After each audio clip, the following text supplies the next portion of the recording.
In the summer of 1940, the Luftwaffe was the most feared air force on the planet. They had already torn through Poland, crushed France, driven the British Army into the sea at Dunkirk. Their pilots were battle-hardened, their aircraft were cutting-edge, and their commanders genuinely believed that one more push would knock Britain out of the war entirely. They were wrong. And what happened next set off a chain of decisions, miscalculations, and disasters so catastrophic that within 4 years, the skies over Germany would be owned by the enemy. This is the story of how the most powerful air force in the world destroyed itself. To understand what went wrong, you have to go back to the beginning, not 1940, earlier. The Luftwaffe was rebuilt in secret throughout the 1930s. Under Hermann Göring, a World War I ace, a Nazi loyalist, and a man with an ego the size of the Reich itself. Hitler gave him everything he asked for: money, resources, political protection. And Göring built something extraordinary. By 1939, the Luftwaffe had over 4,000 aircraft. Their Messerschmitt Bf 109E was arguably the finest single-engine fighter in the world. Their Heinkel He 111 bombers had already seen combat in Spain during the Civil War. Their pilots had real experience, real confidence, and that confidence was part of the problem. Because confidence without accurate intelligence is just arrogance with better uniforms. The Battle of Britain began officially on July 10, 1940. The Germans called their campaign Adlerangriff Eagle Attack. The plan was straightforward: destroy the Royal Air Force, cripple British radar, eliminate the airfields, and clear the way for a naval invasion called Operation Sea Lion. On paper, the numbers favored Germany heavily. The Luftwaffe outnumbered RAF Fighter Command by nearly 3-1. Göring told Hitler it would be over in 4 weeks. But the British had something the Germans completely underestimated. They had radar, a chain of stations running along the coast called Chainholm, and they had a system built by Air Chief Marshal Hugh. Doubting that fed radar information directly to fighter group controllers who could vector Spitfires and Hurricanes exactly where they needed to be, exactly when they needed to be there. The Germans knew the radar towers existed. What they didn't understand was how integrated the whole system was. They bombed a few stations in August 1940, saw them back online within hours, and largely gave up on targeting them. That decision alone may have cost them the battle. For weeks through August 1940, the Luftwaffe hammered RAF airfields in the south of England: Biggin Hill, Manston Kenley. These attacks were working. They were genuinely grinding Fighter Command down. Pilots were exhausted. Reserves were thinning. Sector stations were taking real damage. Then something changed everything. On the night of August 24th, a group of Heinkel He 111 bombers accidentally dropped their payload over central London, a city Hitler had explicitly forbidden them to target. Winston Churchill ordered a retaliatory strike on Berlin the very next night. RAF Hampton and Wellington bombers flew through darkness and cloud to hit the German capital. The damage was minor. Militarily, it meant almost nothing. But Hitler was humiliated. He raged publicly. And on September 4, 1940, he announced a shift in strategy. The Luftwaffe would now target London directly, destroy the city, break civilian morale. Göring loved the idea. His pilots would finally be attacking something that felt decisive. What he'd actually done was take pressure off the RAF at the exact moment it was closest to collapse. The September 7th raid on London was massive.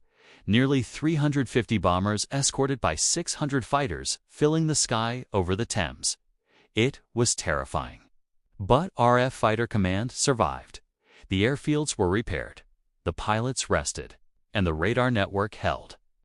By September 15th, now remembered as Battle of Britain Day, the RAF intercepted a massive German formation with everything they had. Squadron after squadron rose to meet them. The German pilots, already flying at the outer limits of their Bf-19's range with barely 20 minutes of combat fuel over England, found themselves overwhelmed. They turned back, and the invasion fleet that had been gathering in French and Belgian ports was quietly dispersed. Operation Sea Lion was postponed indefinitely. Now, here's where it gets even more interesting. Even after the Battle of Britain, the Luftwaffe still had enormous strength. They still dominated the Eastern Front when Germany invaded the Soviet Union in June 1941. In the first week alone, they destroyed over 4,000 Soviet aircraft, many of them on the ground. Luftwaffe aces were accumulating kill counts that seemed almost impossible. Erich Hartmann would go on to score 352 aerial victories, the highest of any pilot in history. Gerhard Barkhorn reached Sembilinie, Gunther Rau, 275. These men were extraordinary. And yet, they were fighting a losing war. Because kills don't win air campaigns. Production does, attrition does. And Germany was already falling dangerously behind. In 1941, Germany produced around 11,000 aircraft. Britain alone produced 20,000. The United States hadn't even entered the war yet. When America came in after December 1941, the equation became impossible. By 1944, American factories were producing aircraft faster than the Luftwaffe could destroy them. And now those aircraft weren't just defending Britain, they were going on offense. The 8th Air Force began its daylight bombing campaign over Germany in 1942. The early missions were disasters. B-17 flying fortresses flying without fighter escorts suffered horrific losses. On October 14, 1943, Black Thursday, the 8th Air Force sent 291 B-17s to bomb the ball-bearing factories at Schweinfurt. 60 aircraft were shot down. Another 17 were so badly damaged they never flew again. Over 600 American airmen were killed, wounded, or captured in a single day.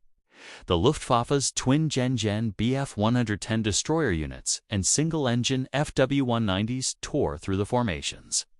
For a moment, it looked like daylight strategic bombing might be abandoned entirely.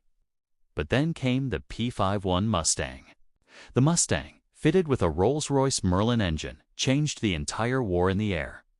It could escort bombers all the way to Berlin and back.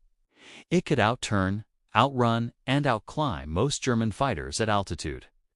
When Mustangs of the 354th Fighter Group first appeared over Germany in December 1943, Luftwaffe pilots couldn't believe it, and General Jimmy Doolittle, who took command of the 8th Air Force in January 1944, made a decision that was brutal in its logic.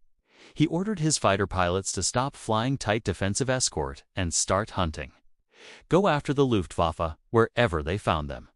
On the ground. In the air.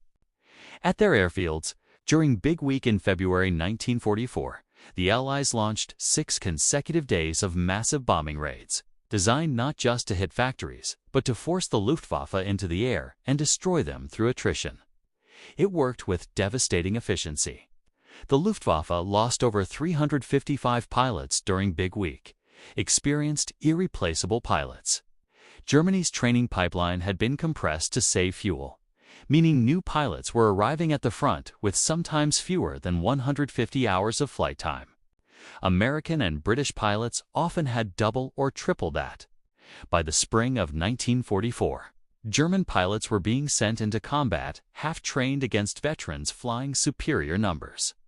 The mathematics of that situation only end one way. Even the Me-262, the world's first operational jet fighter, capable of 540 miles per hour, couldn't reverse the tide. Hitler's obsession with using it as a bomber rather than a pure interceptor delayed its deployment as a fighter by months. When it finally did enter service in meaningful numbers in late 1944, Allied fighter pilots learned to hunt them during takeoff and landing, when the 262's jet engines made it sluggish and vulnerable. The sky that Germany had ruled in 1940 was gone. And the men who had filled it, the aces, the bombardment crews, the commanders, were running out of everything: fuel, aircraft, time.